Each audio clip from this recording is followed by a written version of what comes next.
back to our channel. So today in this video we are going to discuss about how to link mind maps with lecture notes. So without wasting much of our time, let's get straight into the video.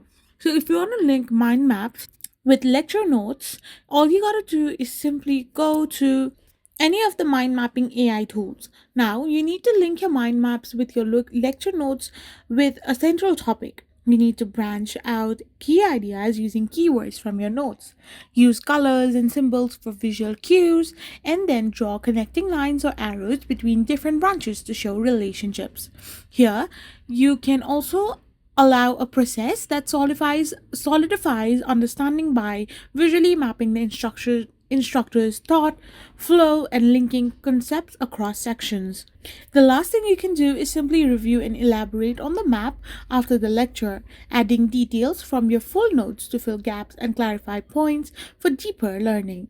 This is how you can simply link mind maps with lecture notes. I hope you found this video helpful, so don't forget to hit that subscribe button and do give us a thumbs up. Thank you for watching.